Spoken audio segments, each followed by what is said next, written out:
YouTube Frogs, 3.2 Genshin is out, which finally means the arrival of our long-awaited Dendro Archon, Nahida. In this video, I'm really excited to provide my first impressions and general gameplay review of our newest 5-star Dendro Catalyst user at Constellation Zero, breaking down how our kit works, how I'd recommend to build her, and showcasing her gameplay. Quick disclaimer, footage in this video was recorded early on the media server prior to official release. Alright, let's dive right into it. So, Nahida's kit is the first of her kind. In my opinion, she's very simple to use and deceptively simple to understand despite a lot going on behind the scenes. Though there is a lot going on with her abilities, they are intuitive and in my opinion pretty easy to understand.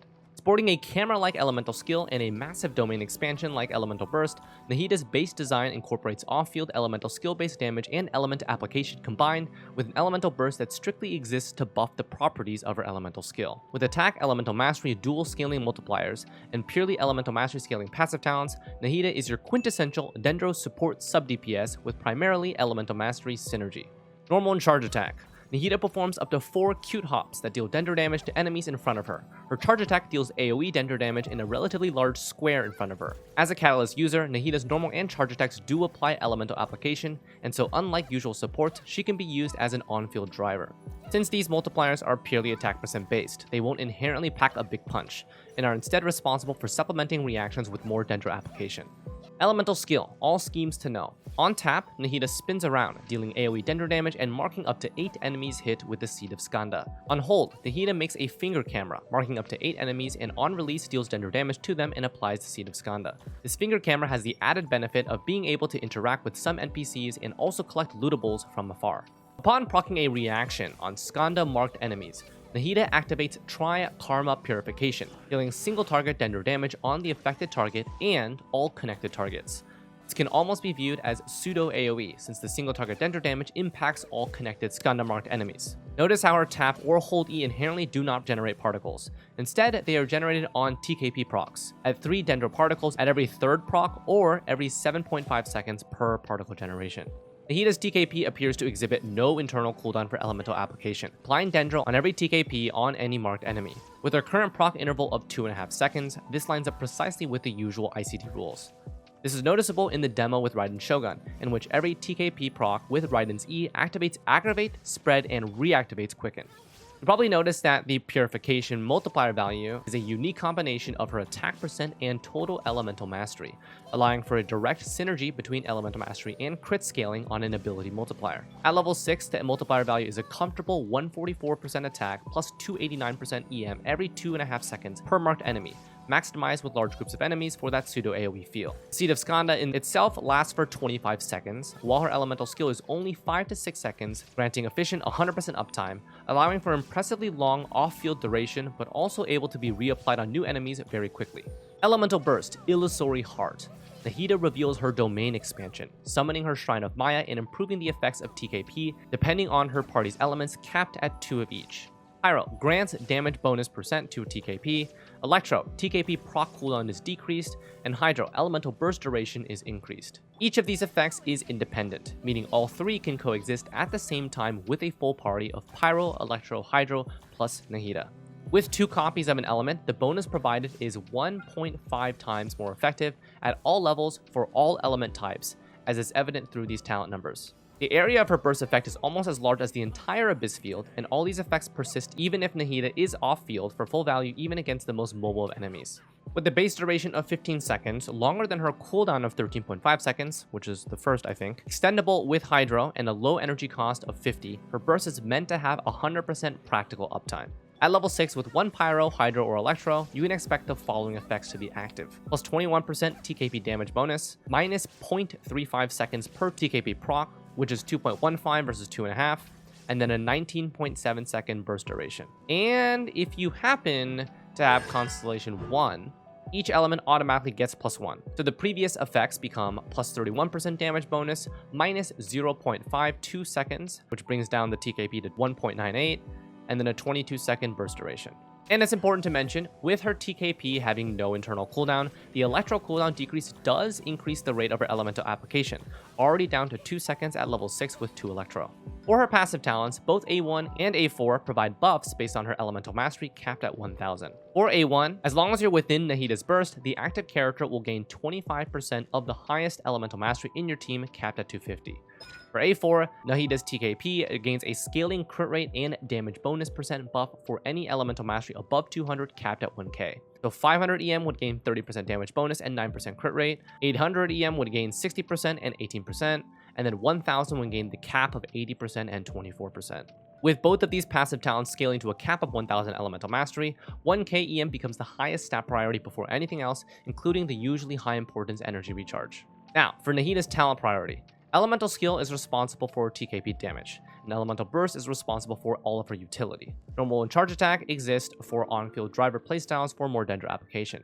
So in my opinion, elemental skill and elemental burst are equally valuable since they are essentially a 2-for-1 for her full TKP value. While personal multipliers don't matter for reaction-based compositions, her TKP's pseudo AoE still contributes massive amounts of damage due to the additional elemental mastery scaling. So for a full recommendation, I'd go elemental skill and elemental burst over the normal attack. So that's a breakdown of what to expect from her kit. A grand overview at Constellation 0 describes her as a universal Dendro sub-DPS responsible for 100% Dendro uptime and pseudo AoE damage, available either from off-field or as an on-field driver. With an elemental skill and 2 passive talents that fully scale from elemental mastery, her main build incentive is capping out her elemental mastery at 1000 for full conversion value before investing in any of her other stats. Capping out her elemental mastery in this fashion maximizes her karma's additional damage bonus percent. Sorry, I swapped from TKP to karma because it was tough on the mouth. Reducing the need for a Dendro goblet, as well as crit rate synergizing with DPS substats for her own personal damage. Because her elemental burst has very low energy cost, full 100% uptime, and can be extended, energy recharge is not a strict requirement and will be sustainable with just 0 to 6 total substats for 100 to 140%. After her elemental mastery and energy recharge, I tried picking up as much offensive crit rate crit damage to scale her own personal karma damage. So her stat priority at Constellation 0 looks like so. Elemental mastery over energy recharge and crit rate crit damage equally.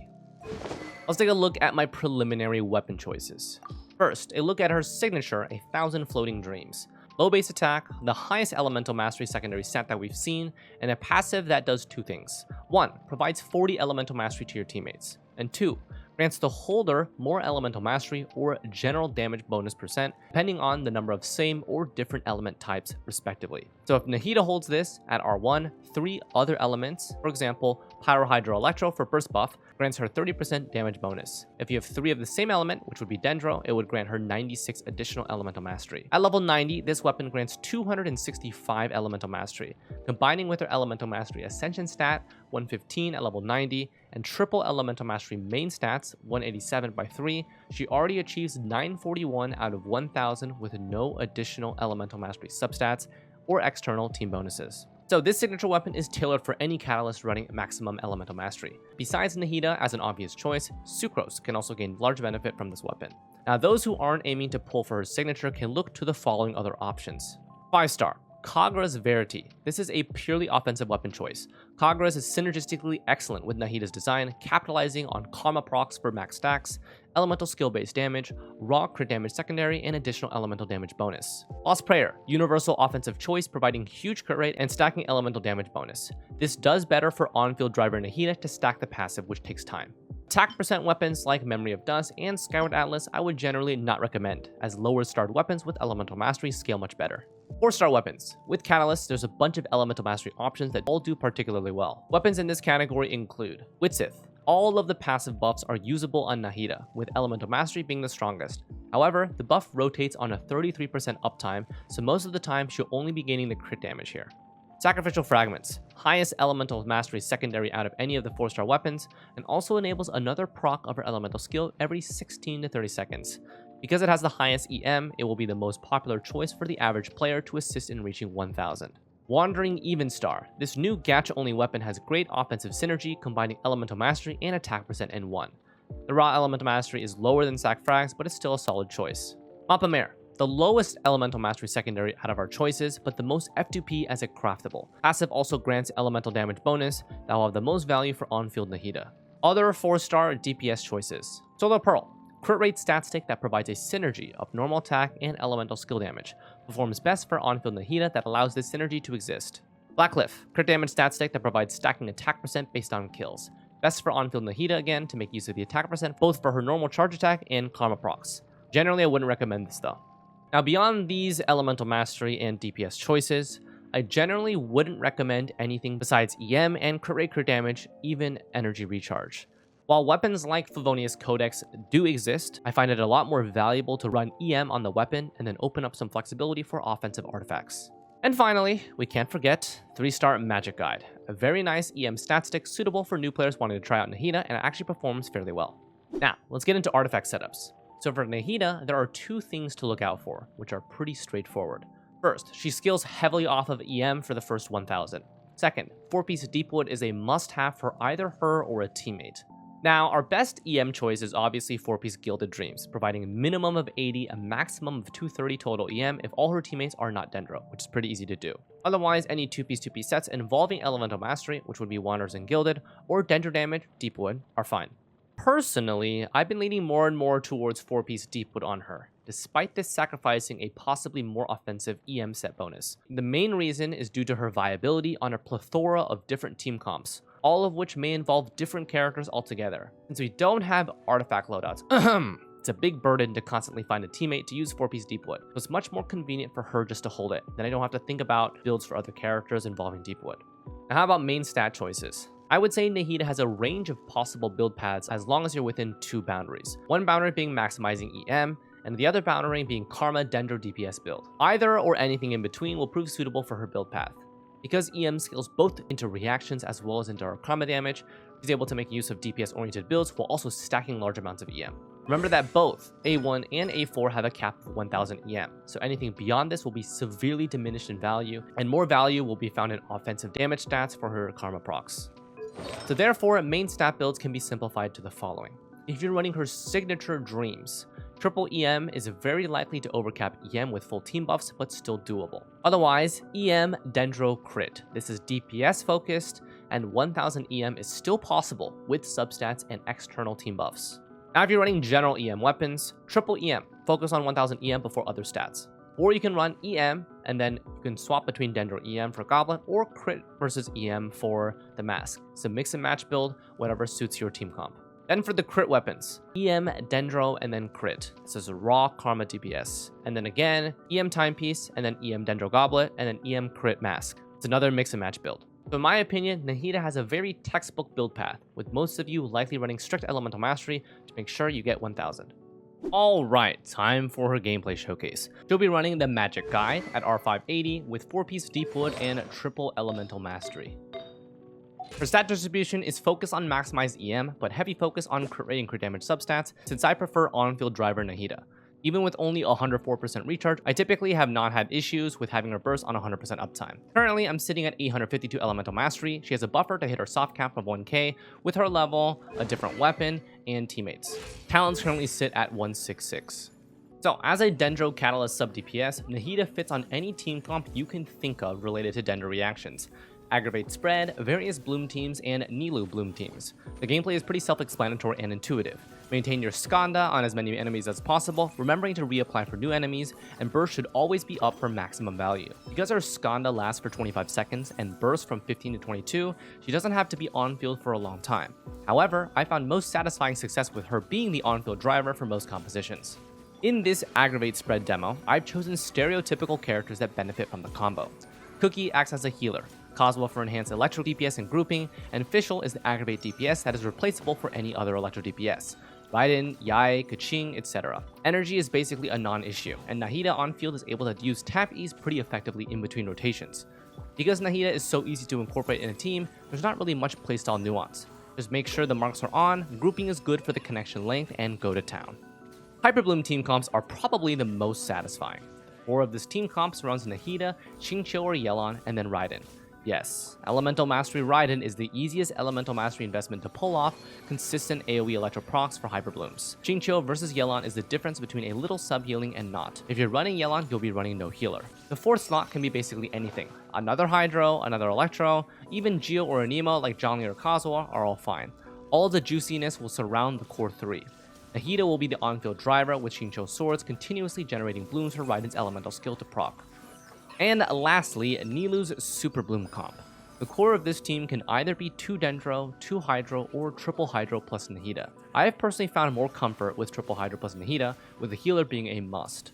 With Nahida as the driver and Aura stance Nilo, which is her off-field stance, the Super Blooms are like fireworks and deal explosive amounts of damage while also doing collateral to your active character. I really like using Xingqiu with Nahida as he is an all-in-one Hydro off-field support for her on-field stance with a little bit of sub-healing. This demo showcases a C2 plus Nilo for heightened damage, but the general layout even for Constellation Zero is the same. So, these are the 3 most generic team comps that are formed from Dendro reactions. Anything that pops up in the future, Nahida will definitely have a spot on since she is the most standalone Dendro character thus far. So, what do I think of Nahida? Incredibly easy to pick up, generous on or off-field design, and near permanent uptime on a majority of her kit. For whatever you're going to need for Dendro, Nahida will definitely be able to provide for. I'll be curious to see her maximum power once I C6R5 her. She enhances the capability of all Dendro-related comps that we've seen, has a unique elemental mastery scaling on her main damaging ability, and has very forgiving and flexible build paths that allow anyone to invest in her. For now, those are my first impressions for Constellation Zero Nahida. Keep your eyes peeled for an upcoming guide on the rest of Nahida's kit. Good luck to those summoning, and I hope that all Nahida wanters become Nahida havers. Thanks as always for watching, don't forget to hit that subscribe button, and we'll see you next time. Take care.